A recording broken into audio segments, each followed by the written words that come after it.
गोर्खाबाट सुरु भयो होइन, सबभन्दा सानो एउटा दलित बच्चालाई मारेको त्यहाँबाट सुरु भयो होइन। फागुन 14 गते दिलबहादुर रम्तेललाई मारेर कसले मारे पहिला? अनि त्यस पछाडि चाहिँ रुकुममा गएर 5 जना खत्री बन्धुलाई कसले मार्यो? प्रतिरोध गर्नु पर्दैन? जनताको रक्षा गर्ने दायित्व पर्यो। माओवादीले कहीँ पनि मान्छे मारेको छैन, प्रतिरोध मात्रै गरेको, किनभने जनतासँग लड्न हुँदैन भन्ने माओवादीलाई थाहा छ। नत्र आज माओवादी के बाँकी राख्छ? माओवादीले कहाँनिर चाहिँ देशलाई घाटा हुने काम गरेको छ। सबै प्रतिक्रियावादी प्रतिगामीहरूले, हिजोका चाहिँ सामन्तहरूले, जनताको चाहिँ रगत पसिना चुस्नेहरूले, चुसाहरूले गरेको हल्ला हो। जुन दिनसम्म यो हल्ला भइरहन्छ नि, जनताको एक दिन जनताको तीव्र प्रतिरोधपूर्ण सङ्घर्षले यिनीहरूलाई खरानी बनाउँछ। लुकीछिपी हामी मारेका छैनौँ, हामीले त युद्धको घोषणा गरेको, हामीले जनतालाई मारेका छैनौँ। युद्ध भनिसकेपछि सशस्त्र बलमा हामीले ठोकेका छौँ। बरु राज्यले के गरेर निशस्त्र मान्छेलाई लगेर मारेको छ, बेपत्ता पारेको छ। भैरवनाथ गौडलाई चाहिँ मानव बत्साला भनेर पनि भनियो। हजारौँ मान्छे बेपत्ता छन् अहिलेसम्म पनि। 58 सालमा सङ्कटकाल घोषणा गरिसकेपछि सबैभन्दा धेरै मान्छे बेपत्ता भए, सबैभन्दा धेरै मान्छेहरू मारिए। सशस्त्र बल किन बनाएको? माओवादी मार्नलाई होइन। त्यो बेलामा सङ्कटकाल लागू गर्नुपर्छ भनेर सही छाप टोक्नेकोहरू कुन? माओवादी मार्नुपर्छ भने गाउँमा सेना प्रहरी मात्र, गाउँमा चाहिँ त्यहाँका चाहिँ गुन्डाहरूलाई चाहिँ हतियार बाँड्ने को? हामी त जनताको घरमा थियौँ। ब्यारेकमा बस्नेले बढी मान्छे मार्छ कि जनताको घरमा लुकेर बस्नेले मान्छे बढी मार्छ? 17,000 मान्छे मार्दै हिसाब किताब गर्दा सबभन्दा धेरै मान्छे चाहिँ सङ्कटकाल घोषणा गरिसकेपछि मेसेकार गरिएको छ। गोलीस्टार जुत्ता लगाएको त ड्याङ्गे गोली हान्ने, झोलामा चाहिँ त्यो लेडले यस्तो गरेर कुप्री परेको चाहिँ ब्याट्रीवाला चाहिँ त्यो बत्ती त्यहाँ ठाउँको ठाउँ गोली हानिएको छ। गोलीस्टार देख्ने बित्तिकै सोध नो क्वेसन सुट गरिदिएको छ। झोला अलि ठुलो झोला बोकेर हिँडेको छ भने उसलाई चाहिँ सोध्नै पर्दैन, हानिदिइहाल्यो गोली। मेरै आफ्नो व्यक्तिगत कुरा गर्ने, मसित मेरो सहयात्री त कोही पनि बाँकी छैन। अनि हत्यारा भनेर हामीले प्रश्न गर्ने कि नगर्ने? हामीले चाहिँ गर्ने कि नगर्ने? 17,000 मारेको हो भने हिसाब किताब गरौँ त कसले कतिजना मार्यो? जनयुद्धको त्यो बेलाको इतिहास खोलेर हेर्ने। 2-2 चोटि हामी वार्तामा आयौँ। हाम्रो माग के थियो? संविधान सभाको माग थियो, न्यूनतम माग संविधान सभा र गणतन्त्रको घोषणा गरियोस् भन्ने। कोही माइकालाल संविधानको विपक्षमा आयो भने हामी खरानी पारिदिन्छौँ भने देखाउनको निम्ति त्यो शक्ति प्रदर्शन हो। हजारौँ मान्छेको रगत पसिनाले बनेको संविधान हो। 17,000 मान्छे त जनयुद्धको क्रममै मरे, सयौँ मान्छेहरू जनआन्दोलनमा मरे, अङ्गभङ्ग भए, घाइते भए, बेपत्ता भए, थुप्रैको आँसु पसिना सिन्दुरबाट निर्मित संविधान हो। यहाँ कसैले खेलाची गर्ने कुरा छैन, यो विषय छैन। रगतले लेखिएको संविधान हो। संविधान 2072 त चान्चुन कुरा होइन। यसमा सबैले भन्छन् नि अहिले बैलगाडा भनेर एउटा खालको चाहिँ बिम्ब नै बन्यो नि। राजा आऊ देश बचाऊ भन्ने नारा दिइरहेको। आज तिनीहरू कहाँ गए? संसद भङ्ग भयो, उनीहरू चुपचाप लाग्यो, ठिक गर्यो भनिरहेछन् नि। राजतन्त्रको वकालत गर्नेहरू अहिले उहाँको वकिल बन्यो। एकजना गणतन्त्रवादी छैन त्यहाँ। यो प्रतिगमनको स्टेप उहाँले सपना खब देख्नु भएको छ, प्रतिगमन गर्ने राजतन्त्र विमुक्तने सपना देख्नुभयो अथवा आफै राजा बन्ने सपना देख्नु भएको छ। त्यसकारण त्यो सपनालाई जनताले धुलो चटाउने कार्यक्रम हो यो हाम्रो आन्दोलन। विदेशी थिए ती आन्दोलनकारीहरू, त्यो सडकमा पुगिने मान्छेहरू विदेशी थिए, संविधान सभासदहरू विदेशी हुन्, जसले संविधान निर्माण गरे विदेशी हुन् तिनीहरू। झुक्याइयो भनिन्छ नि नेपाली जनता। को झुकियो? जनता को झुकियो? जनता झुकिन्छ?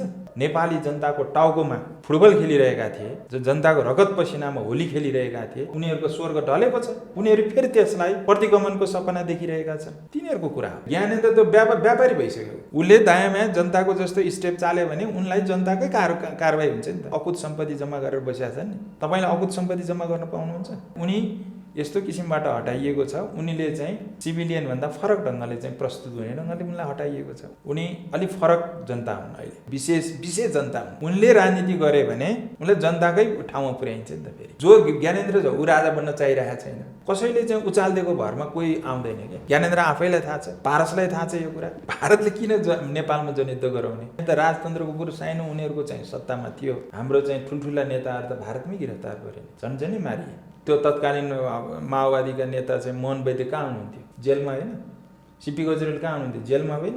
त्यो भारतको जेलमा होइन। दमन भयो भने के हुन्छ? प्रतिरोध गर्छ जनताले। त्यो प्रतिरोधमा फेरि अर्को चाहिँ विद्रोह हुन्छ। त्यो विद्रोहले सकेन भने जनता कहाँ जान्छ? जनता बाध्यात्मक स्थिति हुन्छ हतियार उठाउने। यदि हतियार जनताको टाउकोमाथि हतियार प्रयोग भयो भने जनतालाई हतियारको समाउँछ। रोल्पा रुकुममा के गर्यो? जबरजस्ती मान्छेलाई रगतमा हात चोप्न लगाएर दल परिवर्तन गर्न लगाइयो। अब यो अहिलेको माओवादीले जनयुद्ध नगर्दैमा जनयुद्ध नहुने भने नि त। अब चाहिँ जनताले त्यो गर्न दिँदैन। घरबाट थुतेर, तिनका दरबारबाट थुतेर चाहिँ सडकमा लतार्छन्। यो लोकतान्त्रिक अभ्यासै गर्न नचाहेको देखियो। यसले त मानसिकतामै के देखिन्छ भने निरङ्कुशता, तानाशाही, अहमता भन्छ यसलाई, सनक जस्तो भयो। संविधान 2072 घोषणा हुँदाखेरि एउटा चाहिँ विदेशी शक्तिहरूले यसलाई रुचाएका थिएन। त्यसकारण नाकाबन्दी जस्तो स्थिति सामना गर्नु पर्यो। नेपालको इतिहासमा पहिलोचोटि नेपालको सार्वभौम सत्ता अथवा भौगोलिक अखण्डता अथवा सीमाको बारेमा नेपालमा पहिलोचोटि होला सायद ऐतिहासिक एकता देखियो। यो संसदभित्र विपक्षी भन्ने नै भएन। भूमिप्रतिको जुन समर्पण भाव जुन प्रदर्शन गर्यो संसदले, त्यो संसदलाई भङ्ग गर्नु थियो, भङ्ग गरिदियो। एक बाणले दुई शिकार भने जस्तो हो।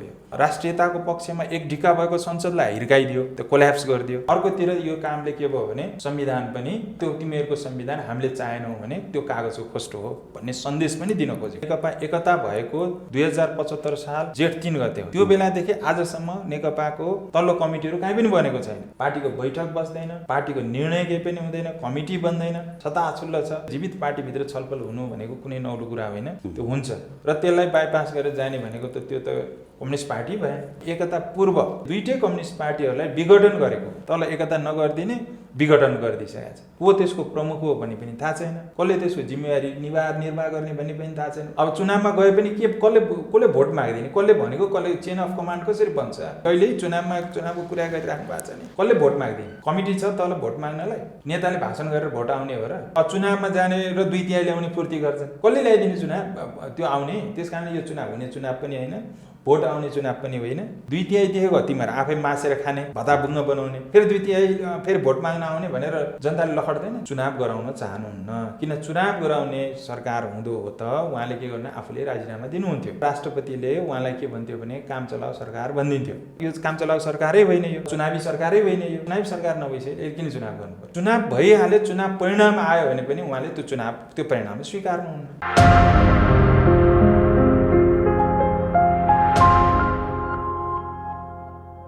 आदरणीय दर्शकवृन्द नमस्कार। PNBखबर.com को यो विशेष श्रृङ्खलामा आज हामीसँग नेकपाका बागमती प्रदेश सचिवालय सदस्य दिवाकर श्रेष्ठजी हामीसँग हुनुहुन्छ।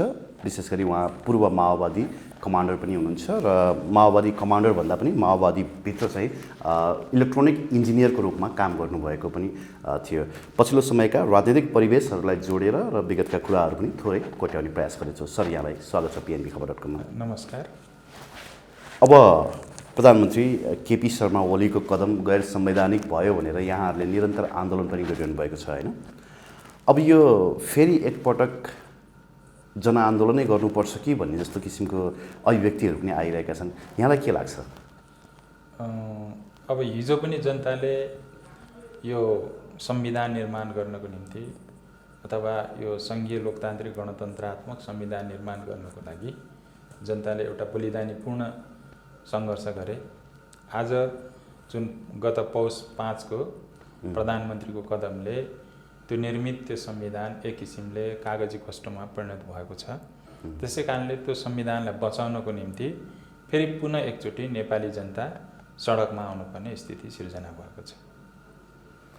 तर फेरि के भन्छन् भने नि, नेकपा जब सँगै थियो, दुई पार्टी पूर्व माओवादी र पूर्व एमाले र बहुमतको एउटा सरकार गठन गरिसके पश्चात जति पनि काम कारबाहीहरू जनताको पक्षमा भएन, चुनावी घोषणापत्रका आधारमा भएन, त्यस अवस्थामा चाहिँ तपाईँहरूले आम जनताको होइन भुइँ मान्छेहरूका दुःखका कुराहरू बोलिदिनु भएन। जनता मरिरहँदाखेरि, जनताहरू खान नपाउँदाखेरि चाहिँ बोलिदिनु भएन।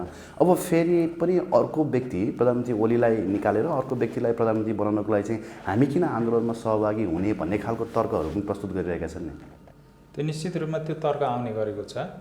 तर सरकारले जुन जनताको जुन हजुरले अघि भन्नुभयो, अब त्यो हाम्रो घोषणापत्र अनुसार जुन हामीले भनेका थियौँ त्यो दिशामा सरकार जानै पाएन, जानै सकेन। जान नसकिसकेपछि पार्टीमा एउटा खालको चाहिँ बहस उत्पन्न भयो। सरकारलाई चाहिँ त्यो जुन हामीले पार्टीको चाहिँ घोषणापत्र छ, त्यो घोषणापत्र अनुसार के कामहरू भए, के कामहरू बाँकी भए, त्यो बाँकी भएका कामलाई कसरी चाहिँ अगाडि बढाउनुपर्छ भनेर पार्टीमा बहस हुने बित्तिकै नै पार्टीभित्र चाहिँ एउटा खालको अन्तर्विरोध जस्तो पैदा भयो। पार्टीको केन्द्रीय कमिटीको बैठक नै बस्न सकेन। त्यस पछाडि बिस्तारै अब प्रधानमन्त्री आफ्नो ढङ्गले जान खोज्नुभयो। त्यस पछाडि अब यो परिणाम पौष 5 को परिणाम आइपुग्यो र जनताको भावना, जनताको त्यो चाहना जुन एउटा चाहिँ बहुमतको सरकारले गर्नुपर्ने काम त गर्नै पाएन नि। त्यही भएर जनताले त्यो अभिव्यक्त गर्नु, त्यो खालको निराशा व्यक्त गर्नु स्वाभाविक हो त्यो।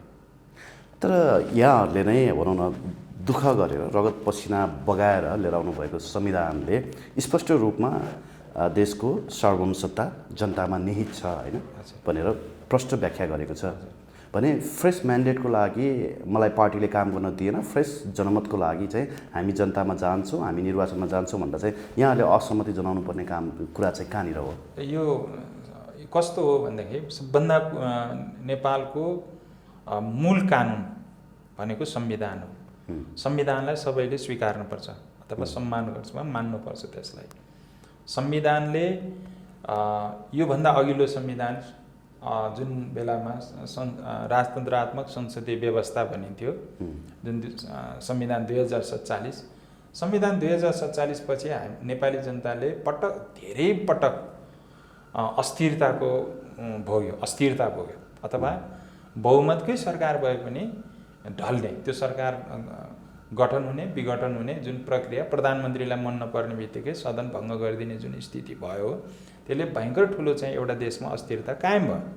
त्यसले गर्दा जनतामा निराशा, जनताको चाहिँ अब भावना अनुसार त्यो अगाडि बढ्न सकेन, धेरै ठुलो अस्थिरता भयो। त्यो अस्थिरताबाट मुक्ति पाउनुपर्छ भनेर पछि जुन 62-63 जनयुद्ध र 62-63 को आन्दोलनले एउटा स्थिति पैदा भयो। त्यो स्थिति जुन संविधान सभाको निर्माण भयो, संविधान सभाले संविधान बनाउने बेलामा सबै सांसद, त्यो तत्कालीन सभासदहरूले एउटा स्वीकार गरेको विषय के हो भने नेपालमा अब स्थिरता हुनुपर्छ भनेर चाहिँ त्यो संविधान लेखियो। त्यसै कारणले त्यो बेलाको जुन सरकार प्रधानमन्त्रीले जथाभावी सदन विघटन गर्ने कुरा छ त्यसलाई हटाएर सदनले यदि सरकार दिन सकेन भने, स्थिर सरकार दिन सकेन भने मात्रै संसद विघटन गर्न पाइन्छ भन्ने जुन प्रावधान छ धारा 76 मा, अब त्यसलाई व्यवस्था गरेर बहुमतको झन्डै 2/3 सरकार छ, संसदमा त्यस्तो खालको चाहिँ सरकार नबन्न सक्ने स्थिति छैन, बकायदा सरकार बन्ने स्थिति हुँदाहुँदै संविधानमा हुँदै नभएको प्रावधानलाई प्रयोग गरेर जसरी संसद विघटन गरियो, यो विघटनले संविधानलाई नै के एउटा भइरहेको संविधान, जुन भर्खरै बनेको संविधान, जुन भर्खर एक्सर्साइजमा छ त्यो संविधानलाई एउटा कागजी खोस्टोमा परिणत गर्ने काम अहिले जुन पौष 5 को प्रधानमन्त्रीको कदमले गरेको छ। यसको अर्थ चाहिँ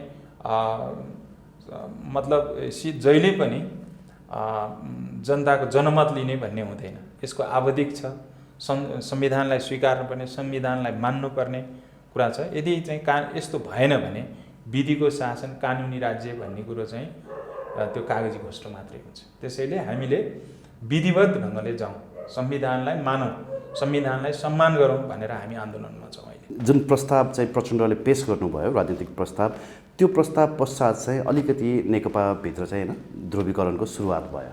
हजुर। र अविश्वासको प्रस्ताव उहाँहरूले पेश गरिसके पश्चात चाहिँ संसद विघटन भयो होइन। आफ्नै पार्टीभित्रका अन्तर्विरोधहरूलाई चाहिँ मिलाएर लानुको साटो आफ्नै पार्टीको, आफ्नै दलको नेतालाई चाहिँ होइन, आफ्नै प्रधानमन्त्रीलाई त्यसरी अविश्वासको प्रस्ताव लानु चाहिँ अलिकति नैतिक हिसाबले पनि प्रचण्ड माधव नेपाल पक्षहरूको चाहिँ कमजोरी हो जस्तो लाग्छ कि लाग्दैन? त्यस्तो अविश्वासको प्रस्ताव लगिएको छैन, त्यहाँनिर चाहिँ के हो, दर्ता भइसक्यो त अविश्वासको प्रस्ताव। त्यो त टेक्निकल कुरा भयो, तर चाहिँ त्यस्तो चाहिँ अविश्वासको प्रस्ताव होइन, संसद बोलाउने कुरा हो। संसदलाई चाहिँ विशेष संसद चाहिँ नियमित संसदै हो, त्यो संसद चाहिँ 17 गते बोलाइनुपर्छ भनेर भनेको हो। त्यसै पनि संसद त 17 गते हुन्थ्यो नै, अधिवेशन सुरु हुन्थ्यो, तर चाहिँ 5 गते चाहिँ के गरियो भने त्यसलाई चाहिँ कोल्याप्स गरियो। तर त्यही दिन फेरि अविश्वासको प्रस्ताव पनि त दर्ता गरिएको छ नि? दर्ता गरिएको छ। अब त्यो दर्ता पनि भयो र एउटा खालको यो चाहिँ के हो भने पार्टीभित्रको इनर स्ट्रगल हो। यो पार्टीभित्रको इनर स्ट्रगलले गर्दाखेरि यता आएको हो। तर त्यो मलाई चाहिँ संविधानले के भन्दैन भने मलाई अविश्वासको प्रस्ताव आएको हुनाले मैले संसद विघटन गरिदिएँ भन्ने त्यो त नैतिकताले दिँदैन, यो त अनैतिक काम भयो।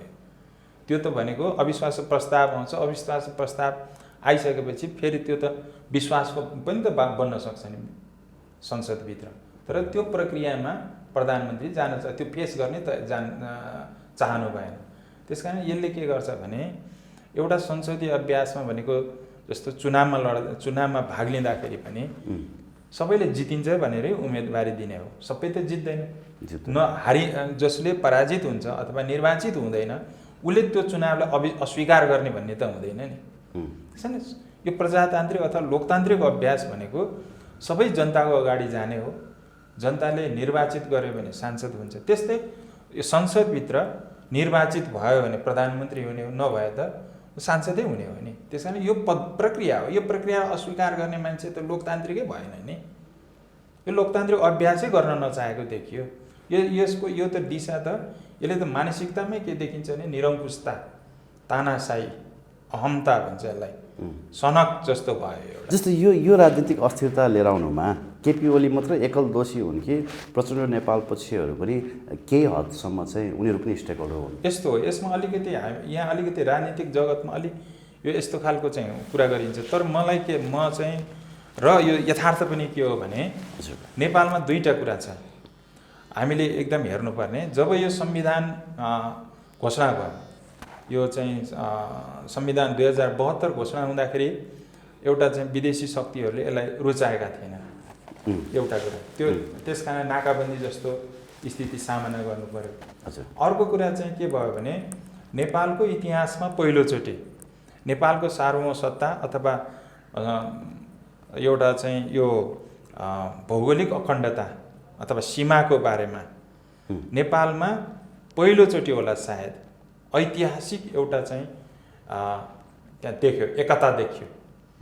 त्यो सदनभित्र यो संसदभित्र विपक्षी भन्ने नै भएन। यसमा चाहिँ एकदम एउटा खालको चाहिँ एकता, एक ढिक्का, जुन खालको चाहिँ फलामे एक ढिक्का, जुन बाध्यताले भए पनि एक ढिक्का हुनु पर्यो। जे होस्, जसरी भने पनि, रूपमा भने पनि, जेमा भने पनि एउटा चाहिँ के देखियो भने एकता देखियो। संसदभित्र एउटा एकमत देखियो। एकमतले के गर्यो भने संविधान संशोधन गर्यो र त्यसमा कालापानी, लिम्पियाधुरा लगायतको भूभाग नेपालको हो भन्ने गर्यो र त्यस पछाडि त्यही अनुसारको देशको चाहिँ नक्सा बनाउने कुरा, छाप बनाउने कुरा सबै त्यो संविधानले त्यो तय गरिसकेपछि जसलाई यो विषय मन पर्दैन, त्यो विजयी शक्तिहरू तिनीहरूले चाहिँ के गरे भने यो एउटा चाहिँ सन्देश दिनु थियो तिनीहरूलाई।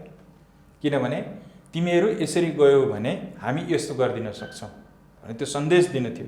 त्यो सन्देश दियो उनीहरूले, किनभने नेपालको जुन नेपाली जनताको चाहिँ जुन सार्वभौमसत्तामा जुन खालको एक ढिक्का थियो अथवा आफ्नो भूमिप्रतिको जुन चाहिँ एउटा चाहिँ समर्पण भाव जुन प्रदर्शन गर्यो संसदले, त्यो संसदलाई भङ्ग गर्नु थियो। त्यस कारण भङ्ग गरिदियो। र अर्को चाहिँ स्पष्ट रूपमा भन्नुपर्दा भारतले भङ्ग गर्थ्यो भन्न खोज्नुभयो, किनभने भारतलाई त्यो मन परेको थिएन। मन परेको थिएन। यस, मैले भन्न खोजेँ यहीँनिर किन सिधा नाम लिउँ भने मात्रै हो, किनभने त्यहाँ उनीहरूले बाटो बनाएका थिए हामीसँग, हाम्रो भूमिमा बाटो बनाए। त्यो बाटोलाई चाहिँ उनीहरूले चाहिँ उद्घाटन गरे। त्यस पछाडि हाम्रो चाहिँ केही असहमति र हामीले चाहिँ त्यो चाहिँ हाम्रो भूभाग हो, किनभने त्यो लामो समयदेखि त्यो नक्सामा हिजो पनि हाम्रो थियो, केही यो बिचमा चाहिँ त्यो नक्सामा समेटिएको थिएन, त्यसलाई नक्सामा समेट्ने काम भयो र त्यस पछाडि भारतलाई त्यो मन परेको थिएन। त्यस पछाडि उसले त्यो बेलादेखि नै तपाईँले हेर्नुभयो भने यतापट्टि हेर्दाखेरि अन्तर्विरोध जस्तो देखिन्छ। तर भारतबाट चाहिँ अब सामन्त गोयन्सदेखि लिएर सबै मान्छेहरू आइरहे नि त यहाँ आएर प्रधानमन्त्रीलाई भेट्ने, उनलाई अब के भने उनले भित्री मन्त्रहरू के दिए। अब त्यो भएर चाहिँ के भयो भने यतापट्टि आउँदाखेरि यो संसद विघटनसम्म यसले के गर्यो भने संसद हेर्दा संसद विघटन जस्तो एक बाणले दुई शिकार भने जस्तो भयो। संसद एउटा चाहिँ राष्ट्रियताको पक्षमा एक ढिक्का भएको संसदलाई हिर्काइदियो, त्यो कोल्याप्स गरिदियो। अर्कोतिर यो कामले के भयो भने संविधान पनि त्यो तिमीहरूको संविधान हामीले चाहेनौँ भने त्यो कागजको खोस्टो हो भन्ने सन्देश पनि दिन खोजेको। त्यसमा भारत सफल पनि भयो। यसमा त्यसको मतियार चाहिँ अब को भइदिए भने प्रधानमन्त्री भइदिए। तर जब नक्सा पास भयो, नक्सा पास भए पश्चात नै भारतलाई बिजेको थियो नक्सा, त्यो चुच्चे नक्सा भारतलाई बिजेको थियो। उसले पहिलो प्रयास स्वरूप चाहिँ प्रचण्ड माधव नेपाल मार्फत नै यो नेकपा विभाजन गराउने दिशातर्फ चाहिँ उनीहरू त्यो लबीमा लागेको थियो भनेर त विभिन्न समाचारहरू आए होइन। तर त्यसमा सफल नभइसके पछाडि पछि फेरि प्रचण्डलाई तलाउनको लागि ओलीलाई पनि जरुरत थियो, ओली पनि त्यसमा आफ्नो साथ समर्थन खोजिरहेका थिए। ठ्याक्क त्यही बेलामा चाहिँ सामन्त गोयलको भ्रमणले अनि बल्ल संसद विघटन भएको त्यो हो खास। जस्तो त्यो एउटा कुरा के हो भन्दाखेरि यो अरूले त भूमिका निर्वाह गर्न सक्दैन नि। यो अरूले त भूमिका निर्वाह गर्न सक्ने व्यक्ति भनेको त प्रधानमन्त्री नै हो नि। अरू भनेका त तपसिलका भयो। अब प्रचण्ड, माधव नेपाल, झलनाथ खनाल यिनले चाहिँ पार्टीभित्र चाहिँ एउटा सिस्टम ल्याउन खोजेको हो। उहाँले किनभने नेकपा एकता भएको 2075 साल जेठ 3 गते हो। त्यो बेलादेखि आजसम्म नेकपाको तल्लो कमिटीहरू कहीँ पनि बनेको छैन। जिल्ला कमिटीसँग बनेको छ, त्योभन्दा तल ओर्लिनै सकेको छैन। पार्टीको बैठक बस्दैन, पार्टीको निर्णय केही पनि हुँदैन, कमिटी बन्दैन, छताछुल्ल छ भने यसलाई सिस्टममा लैजाउँ, एउटा कम्युनिस्ट पार्टीलाई जीवित बनाऊँ, पार्टीमा भएका निर्णयहरू तलका कुरा जनवादी केन्द्रीयतालाई राम्रोसित अभ्यास गरौँ, पार्टी निर्माण गरौँ, पार्टीलाई बचाउँ भने एउटा पार्टीभित्र जीवित पार्टीभित्र छलफल हुनु भनेको कुनै नौलो कुरा होइन। त्यो हुन्छ र त्यसलाई बाइपास गरेर जाने भनेको त त्यो त कम्युनिस्ट पार्टी भएन। कम्युनिस्टहरूले फलो गर्ने भनेको सङ्गठनात्मक विधि भने लेनिनवादी सङ्गठनात्मक विधि हो। त्यसलाई फलो नगरी त्यसलाई नअप्नाइसकेपछि त कम्युनिस्ट पार्टी त्यसै कोल्याप्स हुने भयो नि। जस्तो यहाँले भन्नुभयो तल्लो कमिटीसँग चाहिँ पार्टी एकीकरण भएकै थिएन, पार्टीको बैठकहरू बसेकै थिएन होइन। अझै पनि गाउँ गाउँमा हामी जाँदाखेरि चाहिँ वाइसिएल पक्ष र होइन युवा सङ्घ पक्ष फरक होइन र आफ्नो गुटहरू फरक छन् होइन। अब अहिले त झन् धेरै ध्रुवीकरण भइसकेको अवस्था छ, अहिले त हानाहानको अवस्थामा पनि पुगिसकेको छ।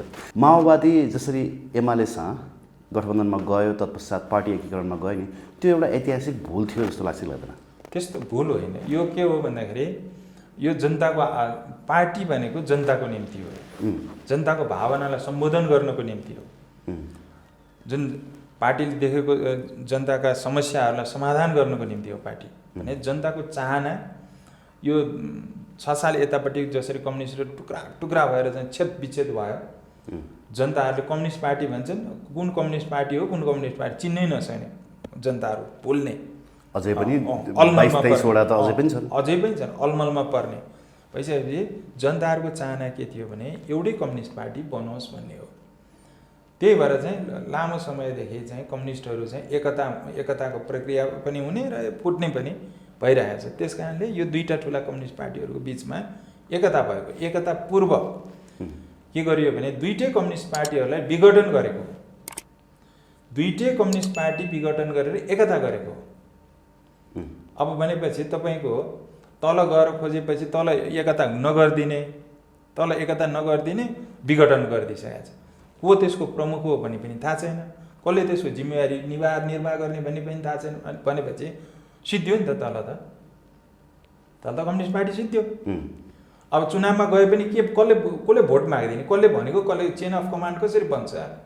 त्यसैले यो बनाउनु पर्छ भनेर त एक्सर्साइज त तलबाट प्रेसर भइरहेको थियो माथि, त्योमा जाउँ भनेर त्यो भन्नु त के ठुलो के अपराध भयो त नि? प्रचण्ड माधव नेमाले यो भन्यो तर भएन नि त। अहिले उहाँहरूको पनि अहिले पनि भएको छैन, त्यो जो केपी ओलीपट्टिको चाहिँ उता पनि भएको छैन। अहिले उहाँहरू पार्टी फुटाएर जानुभएको छ। समस्या त यो हो नि, सङ्गठनमै समस्या छ। अहिले चुनावमा जाने हो भने अहिले चुनावको कुरा गरिराख्नु भएको छ नि, कसले भोट माग्दिने? कमिटी छ तल भोट माग्नलाई? नेताले भाषण गरेर भोट आउने हो र? भोट माग्ने त तलको कार्यकर्ताले हो नि, सिएलको कार्यकर्ताले, वडाको कार्यकर्ताले, नगरको कार्यकर्ताले हो नि माग्ने त। बरु काङ्ग्रेसले वडा स्तरमा बेला सम्पन्न गरिसक्यो। कसले कसलाई अराउने, कसले भनेको कसले मान्ने? होइन दुईवटा अध्यक्ष छ, दुईवटा अध्यक्षमा कसले मान्ने? दुईवटा सचिव छ, दुईवटा त्यहाँ। अब त्यो भइसकेपछि त्यो त त्यहीँ क्रस फायर हुने भयो नि त भन्छ नि। अनि त्यसलाई अर्को भाषा के हो भने अब त्यस्तो चेन अफ कमान्ड टुट्यो, त्यस कारण बनाउनु पऱ्यो, त्यसलाई व्यवस्थित गर्नु पऱ्यो भन्ने कुरा हो। त्यसो भए यहाँको भनाइ के रह्यो भने केपी ओली एकताप्रति समर्पित नै थिएनन्, उनले बिचमा गए पछाडि चाहिँ एकतालाई धोका दिए भन्न खोज्नुभयो। हजुर, एकता प्रक्रियालाई। त्यही हो किनभने तपाईँ प्रचण्डले त एकतालाई टुङ्ग्याउनु पर्छ भनेर आधा आधा भनेर भनिएको थियो नि, 2.5 वर्ष चलाउने भन्ने थियो नि त। र त ल अब यो 2.5 वर्ष पनि नगरौँ, जनताको चाहना पनि एउटा स्थिर सरकारको हो, त्यस कारण 5 वर्ष तपाईँ चलाउनुहोस्, अब यतापट्टि पार्टी चाहिँ म हेर्छु भनेर उहाँहरूको सहमति भयो। तर उहाँ बैठक चलाउनु खोज्नुभयो, बैठक चलाउनै दिनु भएन। ल आउनुहोस् न त भने आइदिनुहुन्न, नआउने, फेरि आए पनि के गर्ने, निर्णय गर्न नदिने, निर्णय भयो भने लागू गर्न नदिने। यो त भयो त कम्युनिस्ट हाम्रो पार्टीमा त, नेकपा नेपाल कम्युनिस्ट पार्टी नेकपामा त लामो समयदेखि लाजमर्द 75 साल जेठ 3 गते एकता भएको पार्टी 77 साल आज माघको यो यहाँसम्म आइपुग्दाखेरि अब त पौष 5 पछि त अब स्थिति नै अर्को भइहाल्यो।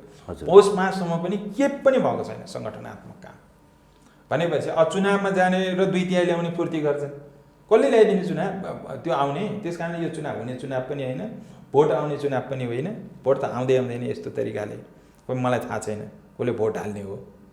भोट ल्याऊ भनेपछि भोट आउने त होइन त, कार्यकर्ताले परिचालित हुने होला।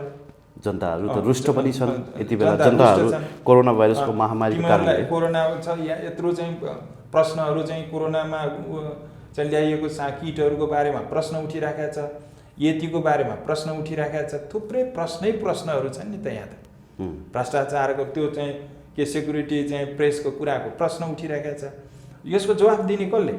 अनि यो तिमीहरूलाई 2/3 दिएर 2/3 दिएको तिमीहरू आफै मासेर खाने, भदाभुङ्ग बनाउने, फेरि 2/3 फेरि भोट माग्न आउने भनेर जनताले लखड्दैन। जनताले 5 वर्षको निम्ति तिमीहरूलाई भनेर हामी 2/3 देऊ, हामी सबै गरिदिन्छौँ भने हो नि त भनेर चाहिँ जनतासँग भोट माग्ने। अनि फेरि बिचैमा के पनि भएको छैन, के कारण नै छैन संसद विघटन गर्नु भने संसद विघटन गरेर फेरि बिचमा गएर भोट माग्ने। अस्ति 3-4 ठाउँमा कसरी नैतिकताले दिन्छ के? अस्ति 3-4 ठाउँमा त लखेटिहाल्छ। के भनेर भोट माग्ने? भोट त्यस कारणले भोट माग्ने नैतिक आधार छैन। जसले अझ कसलाई भन्दाखेरि जसले संसद विघटन गर्यो उसले कुन नैतिक आधारमा भोट माग्छ? अनि धमास दिने 2/3 को आउँछ, कसरी आउँछ 2/3? बोलिरहनु भएको छ त उहाँ 50 लाख मत ल्याउँछौँ भनेर। त्यो उहाँहरूले बोल्ने मात्रै हो, चुनाव हुँदा पनि हुँदैन, किनभने चुनाव गर्ने सोच पनि छैन यसमा। यो त खालि त्यो देखाउनको लागि हो। किनभने सबैको अभिव्यक्तिमा यही कुरा सुनिन्छ, चुनाव हुँदै हुँदैन, चुनाव गराउनको लागि केपी ओलीले चुनावको मिति घोषणा गरेकै होइनन् भन्नुहुन्छ होइन? खासमा किन तपाईँहरूले चाहिँ यस्तो चुनाव हुँदैन भनिरहनु भएको छ?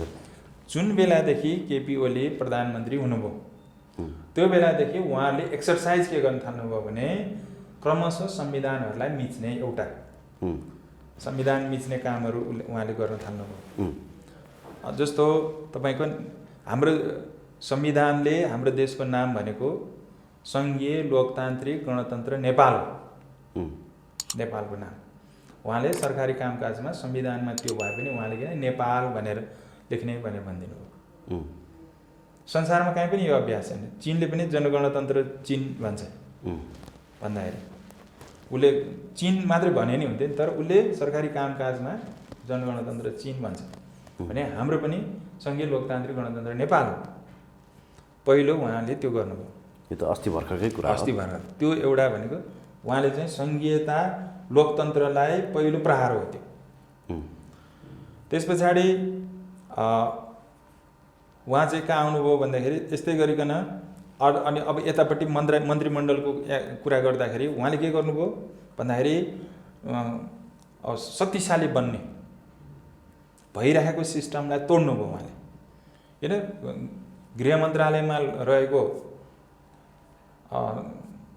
त्यो के भन्छ त्यो सिआइडीहरूको त्यो के भन्छ राष्ट्रिय अनुसन्धान विभागलाई आफूमा ल्याउनु भयो, राजस्व अनुसन्धान आफूमा ल्याउनु भयो, अर्थ मन्त्रालयमा रहेको त्यो क्रमशः शक्तिहरू सञ्चय गर्नतिर लाग्नुभयो।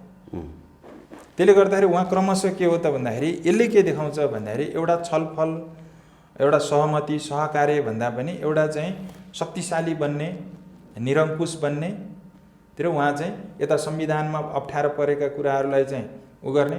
जस्तो संविधानले के गरिदिइसकेको छ, संविधानले चाहिँ तपाईँको नक्सा त्यो लिम्पियाधुरा सहित कालापानी लिम्पियाधुरा सहितको नक्सा चाहिँ को छाप बनाउने भन्यो। उहाँले विदेश जाँदाखेरि यताउता पत्र चलाउँदाखेरि चाहिँ त्यो पुरानै नक्सा चलाउन थाल्नुभयो भने त्यो निर्देशन पनि पालना गर्नु भएन, संविधानको निर्देशनलाई उहाँले पालना गर्नु भएन, त्यो त हामीले देख्यौँ नि। त्यस कारणले यसरी क्रमशः उहाँ चाहिँ के स्वेच्छाचारी बन्न खोज्नुभयो भने स्वेच्छाचारी निरङ्कुश शक्तिशाली बन्ने ख्वाबले सहितको चाहिँ जुन संविधान यो संसद विघटनले के हुन्छ त भन्दाखेरि उहाँ चुनाव गराउन चाहनुहुन्न। किन चुनाव गराउने सरकार हुँदो हो त उहाँले के गर्नु, आफूले राजीनामा दिनुहुन्थ्यो, राजीनामा दिनुहुन्थ्यो र राष्ट्रपतिले उहाँलाई के भन्थ्यो भने काम चलाऊ सरकार भनिदिन्थ्यो, घोषणा गर्थ्यो काम चलाऊ सरकार, यति मितिमा तिमीले चुनाव गर भन्ने चाहिँ हुन्थ्यो। त्यो भएको छैन। के छ भने उहाँले राजीनामा दिनुभएको छैन र राजीनामा नदिकन के गर्यो भने मन्त्रीमण्डलको विस्तार गरिएको छ। मतलब फुल फ्लेजको एउटा चाहिँ अधिकारसहितको चाहिँ एउटा मन्त्रीमण्डलको, जसरी संसदबाट अधिकार प्राप्त मन्त्रीमण्डलको रूपमा उहाँले काम गरिराख्नु भएको छ। यो काम चलाउ सरकारै होइन यो, अथवा चुनावी सरकारै होइन यो। त्यस कारण चुनावी सरकार नभइसके किन चुनाव गर्नु पर्यो र भटाभट चाहिँ जति पनि निर्णयहरू दूरगामी असर पर्ने निर्णयहरू भटाभट गरिरहेको छ। त्यस कारणले यदि एउटा चुनावै हुँदैन, चुनाव भइहाल्यो, चुनाव परिणाम आयो भने पनि उहाँले त्यो परिणाम स्वीकार्नुहुन्न। किनभने त्यो रवैया जुन उहाँको चाहिँ तौर तरिका, जुन उहाँको चाहिँ सबै देखिया छ नि त, जुन अभिव्यक्ति शैली, कार्यशैली, त्यो प्रदर्शन गर्छ। त्यस कारणले यो चुनाव हुँदैन भनेर भनिएको। ओके, सर्वोच्चमा मुद्दा विचाराधीन छ, आज पनि बहस जारी नै छ होइन। यहाँहरूले पनि सर्वोच्चमाथि विश्वास गर्नुभएको छ कि सर्वोच्चले विघटित संसद चाहिँ पुनर्स्थापना गरिदिन्छ भनेर। त्यति भनिरहँदा फेरि तपाईँहरू आन्दोलनमा पनि सहभागी हुनुहुन्छ, सडकमा नाराबाजी पनि गरिरहनु भएको छ। त्यो जरुरत थियो या अदालतमाथि विश्वास नभएर हो कि साँच्चीकै जरुरत भएर हो, अथवा केपी ओलीलाई भए पनि हामीले चाहिँ शक्ति प्रदर्शन गर्नुपर्छ भन्ने किसिमको मानसिकताले हो? यो चाहिँ के हो भन्दाखेरि एउटा यो कुनै पनि चिज डायलेक्टिकल हुन्छ भन्छ कि, द्वन्द्ववाद भन्छ कि। अदालतमा विश्वास पनि छ, विश्वास छैन पनि। यसलाई यसरी भनौँ, हामी कम्युनिस्ट भएको हुनाले यसरी भन्छ, कुनै पनि चिजलाई दुई पाटोबाट हेरिन्छ। यदि जनताको दबाब भएन भने अदालत दायाँ-बायाँ गर्न सक्छ। किनभने यो संसारमा अथवा एउटा लोकतन्त्रमा जनताभन्दा माथि कोही पनि छैन, जनताभन्दा कुनै संस्था पनि छैन, कोही पनि छैन। जनता सर्वशक्तिमान हो। त्यसकारण जनताले बनाएको अदालत हो, जनताले बनाएको संविधान हो। त्यसकारण सबभन्दा माथि संविधान हो, संविधानभन्दा माथि कुनै निकाय छैन। त्यो संविधानभन्दा पनि माथि को छ त भने जनता छ। जनताले त्यो संविधान रक्षाको निम्ति हामी छौँ भनेर देखाएको। हामी संविधानको पक्ष, संविधान रक्षाको पक्षमा उभिएका छौँ। कोही माइकालाल संविधानको विपक्षमा आयो भने हामी खरानी पारिदिन्छौँ भनेर देखाउनको निम्ति त्यो शक्ति प्रदर्शन हो। यो कसैले पनि यसलाई अन्यथा सोच्नु हुँदैन। किनभने यो संविधान त्यसै बन्या होइन, हजारौँ मान्छेको रगत पसिनाले बनेको संविधान हो। 17,000 मान्छे त जनयुद्धको क्रममै मरे, सयौँ मान्छेहरू जनआन्दोलनमा मरे, अङ्गभङ्ग भए, घाइते भए, बेपत्ता भए, थुप्रैको आँसु पसिना सिन्दुरको सिन्दुरबाट निर्मित संविधान हो। यहाँ कसैले खेलाँची गर्ने कुरा छैन, यो विषय छैन। त्यस कारणले जनता सडकमा आउँछ। यसलाई नजरअन्दाज गर्ने, यसलाई मिनिमाइज गर्ने, यो सनकको भरमा जसरी विघटन गरिएको छ, मैले जे पनि गर्न पाउँछु भनिरहनु भएको छ नि प्रधानमन्त्रीले, त्यो गर्न पाउनुहुन्न। त्यस कारणले जनताको संविधानमा जे अक्षर लेखिएको छ त्यो अक्षरभन्दा दायाँ-बायाँ कोही पनि गर्न पाउँदैन भन्ने हो, त्यो सन्देश दिनलाई हो। तर बहसमा आएका कुराहरू सञ्चार माध्यममा पढ्दाखेरि चाहिँ तपाईँहरूले सडकमा दिनुभएको दबाब त अदालतलाई पर्दो रहेनछ भन्ने कुरा त प्रश्न देखियो नि। होइन, त्यो त दबाबै हो। यो त जनताले दिएको दबाब हो नि, हाम्रो दबाब हो र जनताले दिएको, जनताको आवाज हो नि। यो त त्यही जनता हिजो मरेर त्यही जनताले रगत बगाएर आएको संविधान हो, त्यसै आएको संविधान होइन। यो त रगतले लेखिएको संविधान हो। संविधान 2072 त चान्चुन कुरा होइन यसमा। यसलाई दबाब सम्झे पनि सम्झिनु, यसलाई जे सम्झे पनि सम्झिनु। यो हाम्रो भनाइ के हो भने संविधानमा लेखिएको अक्षर, जे अक्षर लेखिया छ त्यसलाई सबैले पालना गरौँ। संविधानभन्दा माथि कुनै संस्था, कुनै व्यक्ति छैन भन्न खोजेको। यो गणतन्त्र हो। सङ्घीय लोकतान्त्रिक गणतन्त्र नेपाल हो। यो हिजोको संविधान 2047 होइन। यो हिजो संवैधानिक राजतन्त्र जस्तो यो होइन। यहाँ सबैभन्दा माथि गण छ अथवा जनता छ भन्न खोजेको। यहाँहरूले अथवा भनौँ प्रचण्डले पनि अस्ति सार्वजनिक भाषण गर्ने क्रममा चाहिँ केपी ओलीको कदमबाट राजतन्त्रको गन्ध आयो भन्ने खालको अभिव्यक्ति दिनुभयो होइन। केपी ओली सङ्घीयता, धर्मनिरपेक्षता, गणतन्त्रमाथि चाहिँ उहाँको डेडिकेसन छैन भन्न खोज्नु भएको हो यहाँहरूले? उहाँलाई मन परेको छैन हो? यसमा चाहिँ हामीले चाहिँ मान्छेको हरेक मान्छेको आचरण, स्वभाव, विगत र अहिले वर्तमानलाई हेर्नुपर्छ। जनताहरू सडकमा लडिरहेको बेला, सङ्घर्ष गरिरहेको बेला, रगत पसिना बगाइरहेको बेला केपी ओली त्यो आन्दोलनको विरुद्धमा बोलिरहनु भएको थियो। सबैले भन्छ नि अहिले बैलगाडा भनेर एउटा खालको चाहिँ बिम्ब नै बन्यो नि होइन। त्यो त हामीले कसैले बनाइदिएको होइन नि त। त्यो त अपुलकल्पित कुरा होइन नि। त्यो त उहाँले नै अभिव्यक्त गरेको विषय हो नि त। उहाँले नै मिडियामा अभिव्यक्त गरेको विषय हो। फेरि पछि एउटा कुनै मिडियामा चाहिँ अब तपाईँ लोकतन्त्रलाई कसरी के अरे सङ्घीयतालाई कसरी हेरिराख्नु भएको छ भन्ने प्रश्नको जवाफमा सङ्घीयता मैले मानिदिएको हो भन्नुभएको छ। गोकुल बास्कोटाले भन्नुभएको छ होइन। गोकुल बास्कोटाले पनि द्वन्द्व व्यवस्थापनको लागि हामीले मानिदिएको न हो। गोकुल बास्कोटाले भन्ने एउटा अलग कुरो हो। प्रधानमन्त्री स्वयंले पनि खड्गप्रसाद ओलीले, शर्मा ओलीले पनि त्यही भन्नुभएको छ। भनेपछि गम्भीर कुरा यहाँनिर छ। जनताले यत्रो लडेर ल्याउने यो व्यवस्था, यो संविधान उहाँ चाहिँ मानिदिएको भनेपछि उहाँप्रति अब शङ्का गर्ने कि नगर्ने एउटा कुरा। तपाईँको यो बिचमा यो जुन चाहिँ पौष 5 को घटना घट्नुभन्दा पूर्व तपाईँले सडकमा राजावादीहरू राजा आऊ देश बचाऊ भन्ने नारा दिइरहेका थिए। आज तिनीहरू कहाँ गए? जब उनीहरू संविधान यो संसद भङ्ग भयो उनीहरू चुपचाप लाग्यो। ठिक गर्यो भनिरहेछन् नि त उनीहरू। सबैले सपोर्ट गरिरहेको छन्। राजावादीहरूले ठिक गर्यो। अहिले वकिलहरू को छन्? राजावादीहरू छन्। सबै राजावादीहरू। हिजो राजतन्त्रको वकालत गर्नेहरू अहिले उहाँको वकिल बन्यो। एकजना गणतन्त्रवादी छैन त्यहाँ उहाँको वकालत गर्ने। भनेपछि यो के हो भने यो सिन, यो उहाँको स्टेप के छ त भन्दाखेरि यो प्रतिगमनको स्टेप हो। उहाँले सपना ख्वाब देख्नु भएको छ, प्रतिगमन गर्ने सपना देख्नु भएको छ, राजतन्त्र बिउताउने सपना देख्नु भएको अथवा आफै राजा बन्ने सपना देख्नु भएको छ। त्यसकारण त्यो सपनालाई जनताले धुलो चटाउने कार्यक्रम हो यो हाम्रो आन्दोलन, जनताको आन्दोलन। यो हामी मात्रै आन्दोलित छैनौँ। यहाँ सबै पार्टीहरू, सबै बुद्धिजीवीहरू, सबै वकिलहरू, सबै व्यवसायी, सबै महिला, सबै यो हिजोका उत्पीडितहरू जो चाहिँ जनजातिहरू, आदिवासी जनजातिहरू, दलितहरू सबै आन्दोलित छन् अहिले। महिलाहरू सबै आन्दोलित छन्। सबै सडकमा पोखिएको अवस्था छ नि त अहिले। हामीले ल्याएको गणतन्त्र भनेर यहाँहरू भन्नुहुन्छ होइन, रगत पसिनाले ल्याएको भनेर आम नेपाली जनताले पनि त्यही भनिरहेका छन्। तर केही विश्लेषकहरू होइन, अब केही सङ्गठनका मानिसहरू चाहिँ पटक पटक के आरोप लगाइरहेका छन् भने यो त विदेशीले ल्याइदिएको गणतन्त्र हो नि, यो धर्मनिरपेक्षता पनि विदेशीले ल्याइदिएको हो, यो सङ्घीयता पनि विदेशीले ल्याइदिएको हो, हामीलाई त यो संविधान पनि हामी मान्दैनौँ भनेर उनीहरूले अभिव्यक्ति दिन्छन्। त्यो बेलामा चाहिँ के लाग्छ यहाँहरूलाई? यो विदेशीले आन्दोलन विदेशीले त्यो कतिजना विदेशी थिए ती आन्दोलनकारीहरू? त्यो सडकमा पोखिने मान्छेहरू विदेशी थिए?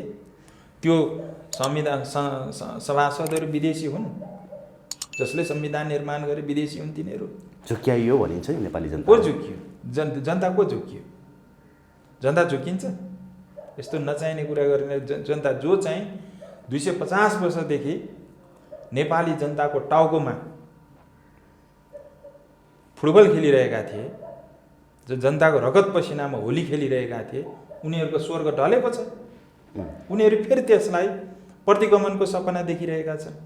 तिनीहरूको कुरा हो। मरेको राजतन्त्र फर्किँदैन। संसारमा राजतन्त्र उहिले आजभन्दा कैयौँ वर्ष अगाडि चाहिँ 300 वर्ष अगाडि राजतन्त्र समाप्त भयो। नेपालमा झुक्क्याइ, नेपालमा विविध कारणले चाहिँ नेपालमा राजतन्त्र रह्यो, तर नेपाली जनतामा जागरण आयो। नेपाली जनताले गणतन्त्र स्थापना गर्यो। अब त रैती बनेर त कोही बस्दैन नि।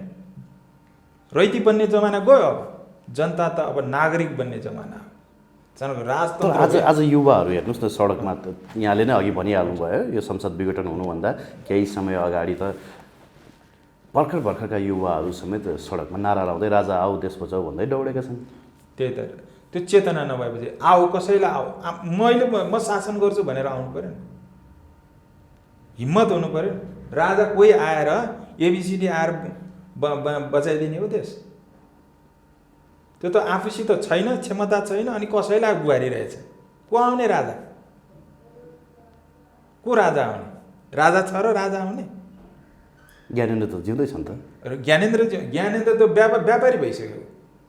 उसले दायाँ जनताको जस्तो स्टेप चाल्यो भने उनलाई जनताकै कारवाही हुन्छ नि त। उनी अहिले जति चाहिँ अब अकुत सम्पत्ति जम्मा गरेर बसेका छन् नि। तपाईँले अकुत सम्पत्ति जम्मा गर्न पाउनुहुन्छ? तपाईँले दरबार, तपाईँलाई पनि त सम्पत्तिको दायरा छ, जग्गाको दायरा छ नि त। तर कर त तिरेका छन् नि उनले राज्यलाई। कर तिरेर पाइँदैन नि। कर तिरेर पाइँदैन। उनी यस्तो किसिमबाट हटाइएको छ। उनीले चाहिँ एउटा चाहिँ सिभिलियनभन्दा फरक ढङ्गले चाहिँ प्रस्तुत हुने ढङ्गले उनलाई हटाइएको छ। उनीले राजनीति गरे भने उनी जनता होइन, उनी अलिक फरक जनता हुन्। अहिले विशेष अधिकार सहित विशेष जनता हुन्। उनले राजनीति गरे भने उनले जनताकै ठाउँमा पुर्याइन्छ नि त फेरि। त्यस कारण उनी त्यो बन्न उनी जो ज्ञानेन्द्र छ ऊ राजा बन्न चाहिरहेको छैन। अब त्यो के भन्छ, बोकेको कुकुरले मृग मार्दैन भन्छ नि। यसमा चाहिँ शब्द अन्यथा होला कसैले, तर यस्तै प्रयोग गर्नु पर्यो।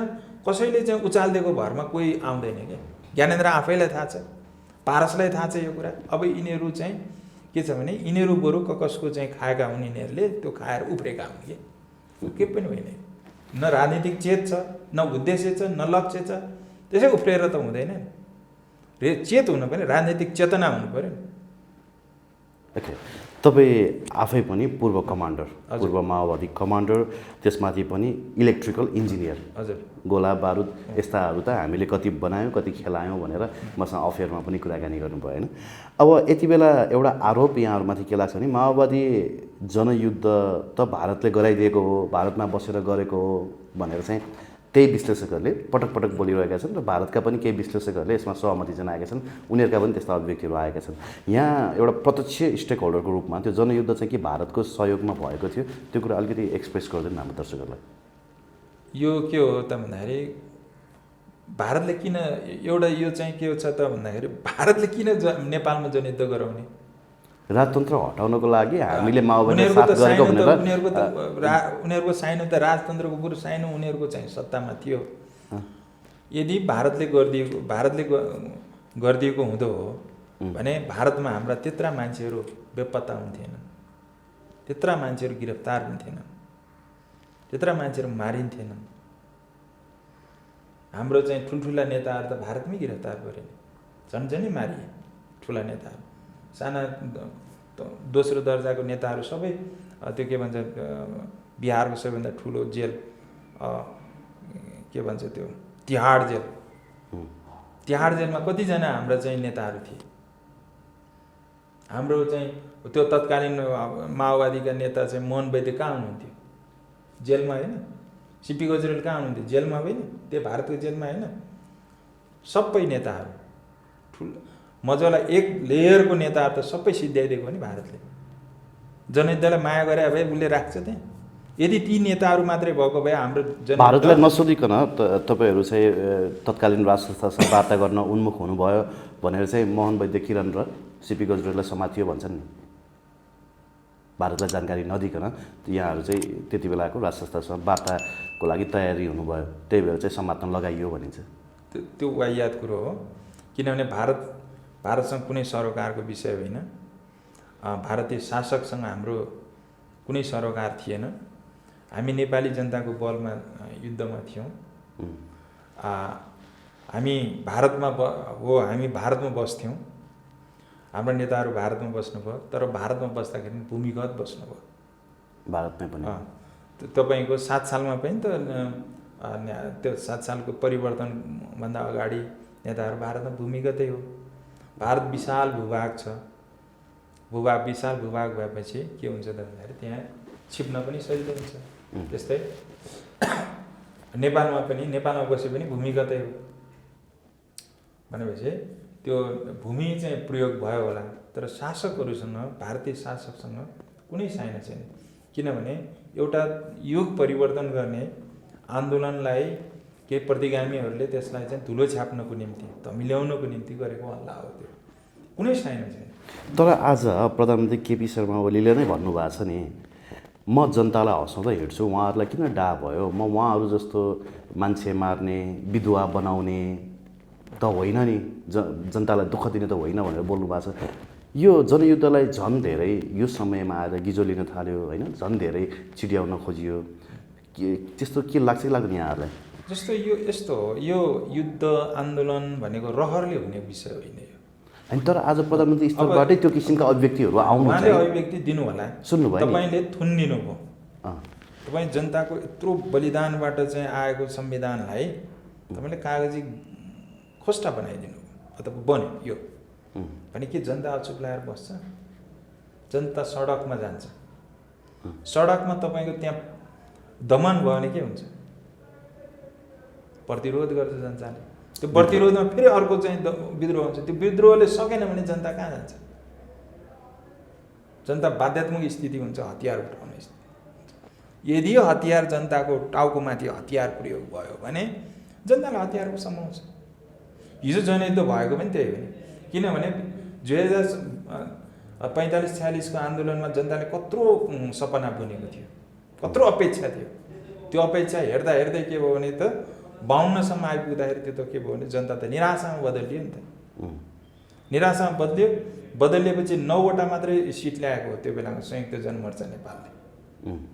9वटा सिट ल्याएकोले अब यदि तिमीहरूले जनतालाई दमन गर्छौ र जनताको माग पुरा गर्दैनौ भनेदेखि शिक्षा, स्वास्थ्य, रोजगारी, राष्ट्रियता लगायतका विषयमा माग राखेर चाहिँ आन्दोलन गर्यो। त्यो आन्दोलनमाथि धावा बोल्यो, दमन गर्यो।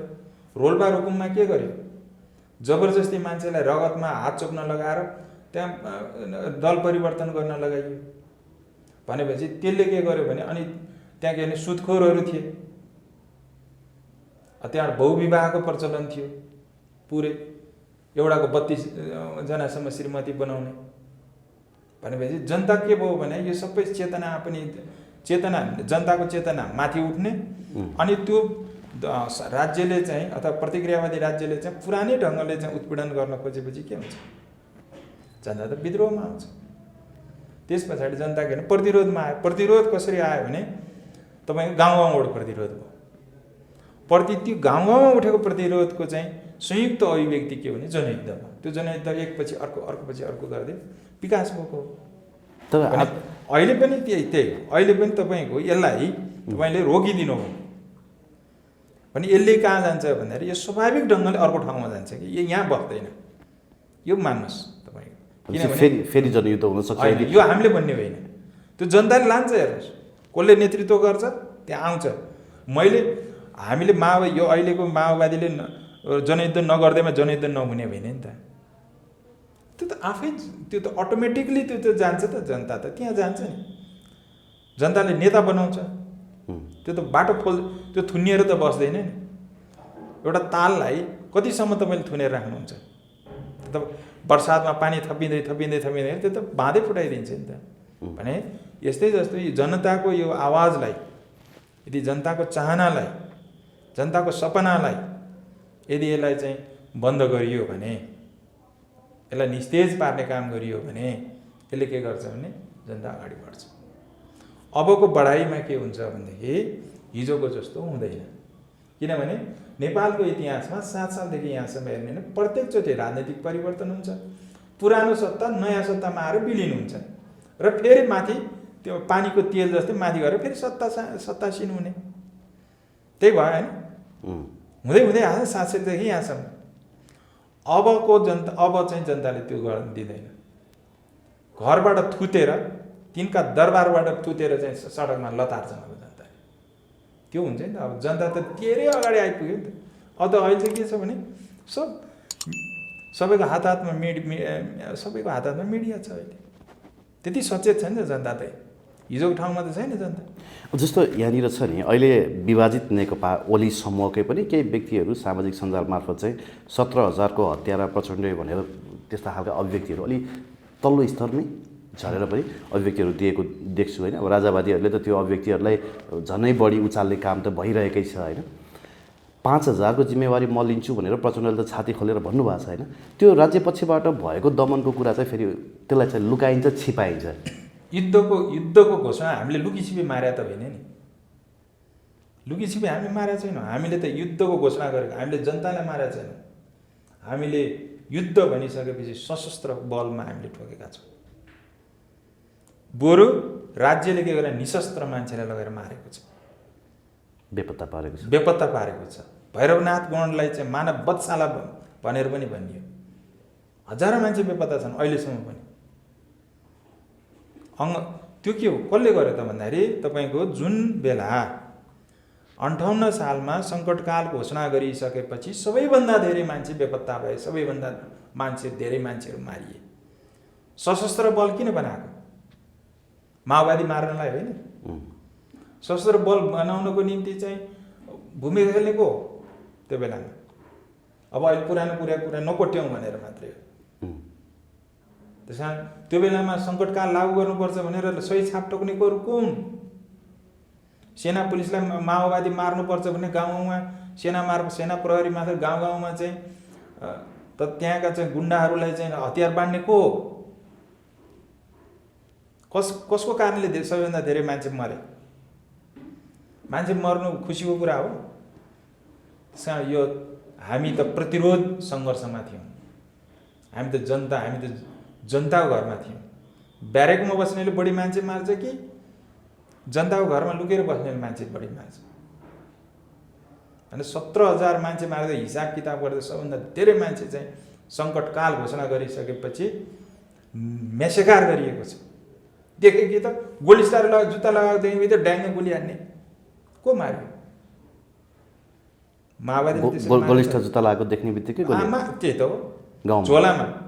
झोलामा चाहिँ त्यो लेडले यस्तो गरेर कुप्री परेको चाहिँ ब्याट्रीवाला चाहिँ त्यो बत्ती त्यहाँ ठाउँको ठाउँ गोली हानिएको छ। गोलीस्टार देख्ने बित्तिकै नो क्वेसन सुट गरिदिएको छ। झोला अलि ठुलो झोला बोकेर हिँडेको छ भने उसलाई चाहिँ सोध्नै पर्दैन, हानिदिइहाल्यो गोली। यो भयो नि त जनयुद्धमा। यो त हामी भोगेर आएका छौँ नि त। हाम्रो सहयात्री मेरै जीवनमा मेरै आफ्नो व्यक्तिगत कुरा गर्ने मसित मेरो सहयात्री त कोही पनि बाँकी छैन। जनसैनिक प्रतिष्ठानमा काम गर्ने कोही पनि बाँकी छैन। मेरो डिपार्टमेन्टमा काम गर्ने म एक्लो भाग्यले बाँचेर आएको मान्छे हो। अनि हामीले प्रश्न हत्यारा भनेर हामीले प्रश्न गर्ने कि नगर्ने? हामीले चाहिँ गर्ने कि नगर्ने? 17,000 मारेको हो भने हिसाब किताब गरौँ त कसले कतिजना मार्यो? हाम्रो चाहना थियो। हामीले दुई-दुईचोटि हामी वार्तामा आयौँ। जनयुद्धको त्यो बेलाको इतिहास खोलेर होइन, दुई-दुईचोटि हामी वार्तामा आयौँ। हाम्रो माग के थियो? संविधान सभाको माग थियो, न्यूनतम माग संविधान सभा र गणतन्त्रको घोषणा गरियोस् भन्ने। पहिलो वार्तामै हामी आएको नि किन मानिएन? त्यो बेला मान्छे मरेको थिएन नि त। सुरुवात कसले गर्यो मान्छे मार्ने? गोर्खाबाट सुरु भयो होइन? सबभन्दा सानो एउटा दलित बच्चालाई मारेको त्यहाँबाट सुरु भयो नि। फागुन 14 गते दिलबहादुर रम्तेललाई मारेर कसले मारे पहिला? अनि त्यस पछाडि चाहिँ रुकुममा गएर 5 जना खत्री बन्धुलाई कसले मार्यो? प्रतिरोध गर्नु पर्दैन? जनताको रक्षा गर्ने दायित्व पर्यो। दायित्व गर्नलाई सशस्त्र ढङ्गले जनताको चाहिँ मार्न आइसकेपछि सशस्त्र ढङ्गले प्रतिरोध गर्नु पर्यो। माओवादीले कहीँ पनि मान्छे मारेको छैन, प्रतिरोध मात्रै गरेको हो। किनभने जनतासँग लड्नु हुँदैन भन्ने माओवादीलाई थाहा छ। नत्र आज माओवादी के बाँकी राख्छ? अहिले त निशस्त्र छ माओवादी। कसैलाई अन्याय गरेको छैन माओवादीले। आज परिवर्तन, चेतनामा परिवर्तन भएको छ, सबै भएको छ माओवादीको कारणले। आज दलितहरूको कुरा, महिलाहरूको कुरा, आदिवासी जनजातिहरूको कुरा, वर्गका कुराहरू, त्यो चेतना कसले भरिदियो? माओवादी जनयुद्धले होइन। अनि अहिले आएर 17,000 र 18,000 को कुरा गर्न पाइन्छ? त्यो 12 बुँदे सहमति के हो त्यो? त्यस कारणले आज जुन ठाउँमा गएको छ, जुन एजेन्डामा गइरहेको छ देश, माओवादीको एजेन्डामा गएको छ। त्यो 12 बुँदे सहमतिलाई पनि निकै गिजो लिन्छ नि। विदेशी भूमिमा गएर गरिएको सम्झौतामा चाहिँ देश बेचेका छन् यिनीहरूले भनेर। कहाँ बेच्यो देश? देश बेच्नेहरू को हुन्? देश तिनले बेचे होइन? माओवादीले कहाँ बेचेछ? कहाँ बेच्यो देश? कोशी बेच्ने को? गण्डकी बेच्ने को? अनि भूभागहरू चाहिँ सबै 1950 सन्धि गर्नेहरू को हुन्? राजा त्रिभुवनले उहिले चाहिँ नेपाल मिलाउनु पर्यो भने होइन? यिनै राजावादीहरू होइनन्? राजतन्त्रका खुबै चाहिँ राष्ट्रपिता भन्ने त्रिभुवनले चाहिँ गर्नु त्यो सम्झौता गर्ने कुरा गरे होइन? जवाहरलालले नेहरूले स्वीकारे भए उहिले नेपाल सकाप। यस्ता कुरालाई भुल्ने? माओवादीले कहाँनिर चाहिँ देशलाई घाटा हुने काम गरेछ?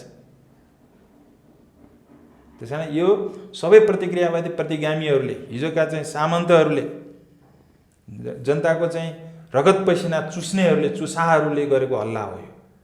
त्यसैले जुन दिनसम्म यो हल्ला भइरहन्छ नि, जनताको एक दिन जनताको तीव्र प्रतिरोधपूर्ण सङ्घर्षले यिनीहरूलाई खरानी बनाउँछ।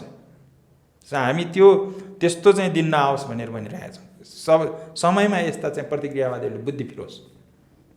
तपाईँ मिडियावाला हामी यो भन्न चाहन्छौँ। ओके सर, अब अन्तिममा तपाईँले जसरी जनयुद्ध गर्नुभयो नि, त्यो जनयुद्ध चाहिँ केवल सीमित व्यक्तिहरूलाई पद र पैसा भरिपूर्ण बनाइदिनको लागि मात्रै रहेछ भनेर पनि आरोप लाग्ने गर्छ नि। जस्तै प्रचण्डलाई भनौँ होइन, कसैलाई प्रधानमन्त्री बनाइदिनको लागि, कसैलाई अकुत सम्पत्ति कमाइदिनको लागि मात्रै रहेछ भन्ने खालको आरोप लाग्छ। छानबिन गरौँ न। यदि यस्तो हो भने नेपालमा त कानुन छ नि त, संविधान छ नि त। अहिले त एउटा स्थिर सरकार बनाऊ। अहिले त फाइल खोल्छु भनेर धम्काइरहेको छ। फाइल खोलौँ न, सबैको खोलौँ न। हामी त यही भनिरहेको छौँ, खोलौँ, सबैको खोलौँ। कोले चाहिँ अकुत सम्पत्ति जम्मा गरेको छ, जोसुकै होस्, सबलाई जनताको रगत पसिनाबाट सिर्जित सम्पत्तिलाई त्यसरी एउटा कसैले जम्मा गरेको छैन, हालिदिउँ जेल। हामीले कसैलाई त्यो मुलाइजा गर्नुपर्छ। जनताको निम्ति लडेर आएकाहरूले कसैलाई चाहिँ यो मुलाइजा गर्ने कुरा आउँदैन।